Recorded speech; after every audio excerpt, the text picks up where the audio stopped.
YouTube family, what's good with you? It's your boy 2A in LA, and as always, fam, anything I say in this episode, prior episodes, and future episodes is just my personal opinion.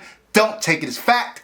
Don't take it as law. Always do your own homework and come up with your own conclusions. Right about now, fam, I should go ahead and tap that like button for your boy. If you're new to the channel, I want to say welcome. Come on in. You can join the congregation by smashing that subscribe button and requesting all post notifications. And if you are an existing supporter of this channel, fam, I appreciate you more than you can possibly imagine. You are the reason this channel is anything.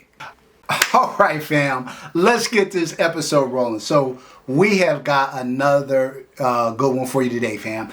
This will be my last, at least certainly immediate comparison of the Jacob Grey Nox9, which I can let you see right here. This gun is a stunner, 100% stunner. It is gorgeous. Now, I rated this gun a 91 out of a possible 100. It would have scored even higher, except there were a few reliability issues throughout the testing. Some of that, I believe, was ammo related relative to how the gun is sprung. This is also a test model, so it is not the final production model that's going out. It scored a 91 out of a possible 100. Absent those reliability concerns, it would have probably been more like a 92 or a 93, which would put it up there with some of the highest scoring guns in the history of the channel. Now, I would also say that what makes this gun unique is just not kind of the design or the aesthetic of the gun. It's also that it's feature rich and that it is comped and ported with an incredible trigger. Gun shoots incredibly soft, shoots incredibly flat. And so, again, really distinguishing itself from a lot of the competitors in the space in that regard. Now, the Nox9 comes in just shy of $6,000, right around $5,800. I'll put the MSRP up there so you guys can check it out. But inevitably, when people hear that a gun is comped, and obviously this is comped and ported, but when they hear a gun is comped or ported or comped, they want to know how this gun compares to the standard bearer comped gun in the industry. And of course, I'm talking about the Staccato XC. The Staccato XC is probably the most well-known, well-recognized comp gun in the market today.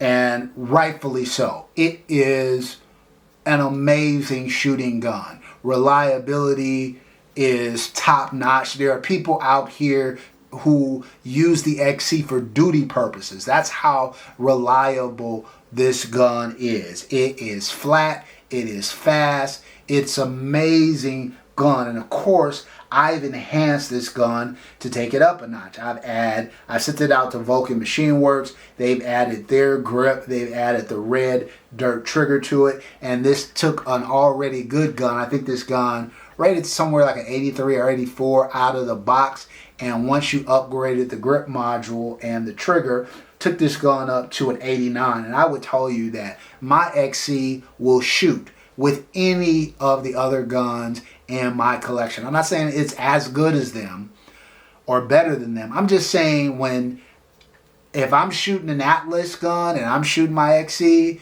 the XC is right there. It's right there. And so, in some of my Fowlers, whatever, the XC can hang with any gun in my collection without a doubt. So now, let's talk about these two guns. The XC out of the box comes at about a $4,500 price tag, while this one is about $5,800. So you're talking about a difference of about $1,300 in price difference between these two guns. That is nothing to sneeze at. But what I would tell you is that this gun is not that $4,500 gun. Once you factor in a quality grip module and a trigger upgrade, I mean, okay, now you have probably added a good $1,000 to your gun. So now all of a sudden, instead of $4,500, it's $5,500, and I'm excluding the cost for the aesthetics that I've done to this gun. right? I'm just talking about the grip and the trigger and the installation and all of that, and the fitting of it. I'm saying you're probably averaging about $1,000 onto that gun, and so now you're talking about a $5,500 gun versus a $5,800 gun. All of a sudden, okay, now we can have a conversation. I'd say if we were comparing this gun to an out-of-the-box XC, it's the difference between a 91 and really, if it weren't for a couple of the reliability issues that we talked about, this gun would probably be a 92, 93 versus an 84 gun. Well, once you address the weaknesses in the XC, now it takes it up to an 89, and now you've got two guns that are comparably outfitted and two guns that are comparably priced. Now, I would say this. If we're talking about the out-of-the-box XC, there's no comparison. This gun is significantly better than an XC out of the box. I feel like fit and finish is better.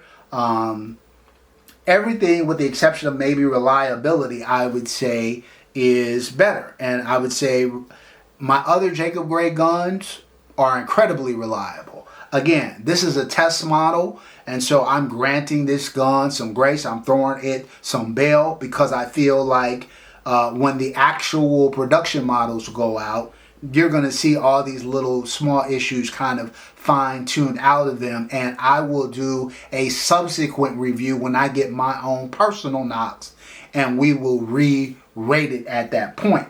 But I think that they killed it with this gun, and I would say that the additional quality and the additional, along with the better shootability as far as that goes too, would far outweigh that of an out-of-the-box Staccato XC. But I think most people who are going to ask this question are going to ask the question this way. They're going to say, what am I better doing? Getting a Jacob Grey Nox or picking up a Staccato XC and upgrading it, right? I think that is the real powerful question here. As somebody who has a top-notch upgraded Staccato XC and somebody who has the Jacob Grey Nox9, I can tell you that shootability-wise, these guns are comparable. Again, I talked about this when I talked about the Nox9 versus the Atlas Gunworks Erebus. That huge comp on the Erebus served to be just as effective in softening recoil and keeping the gun flat as the ports and hybrids do here. I think the XC comp comes awfully close to doing that as well, but I would still say that the combination of the porting and the comp on the Nox9 edges out the XC in terms of shootability, flatness, softness, just by a hair. Just by a hair. Now, the grip module is way better than the Staccato XC's stock grip module. The trigger is way better. This trigger pull is like a 1.6 pound trigger pull, while the XC is like, out of the box, is like a 2.5. This is about a 2 pound pull on my red dirt trigger. So triggers are comparable here. Shootability is comparable here. Aesthetics, I just think it depends on your jammy jam. I don't think it's not even close. Out of the box, the Nox9 is way more aesthetically pleasing than the XC. But for a similar price, you can get your XC to be very comparable in terms of aesthetic. So I think, you know, which one is your jam. I'll let you guys decide that. But I can tell you that if you're asking me which is the better gun, out of the box Nox9, out of the box Staccato XC, it's the Nox9 7 days a week, 3 times on Sunday. If you're asking me, can I put in the money to my XC to get it to be close to or as good as the Nox? Yeah, you can. What I would say though is you're going to be without that XC for an extended period of time while you send it out to whomever you send it out to, and really you're probably still going to fall a little bit short of where the Nox9 gets you out of the box. So if I were choosing between the two, I would get both. I would get both. Are you crazy? But if I were choosing out of the box, the Nox9 is the way to go. Now, if I'm upgrading my XC and the Nox9, that's a tougher conversation. It's a closer conversation. I would probably still lean towards the Nox9. I think this is a very, very special gun. I think it is the first. It's Jacob Gray's first attempt at doing a luxury gun. Some people don't know any better, are gonna call this the XC killer. When Jacob Grey created this gun, I don't think the XC was the gun they were shooting for.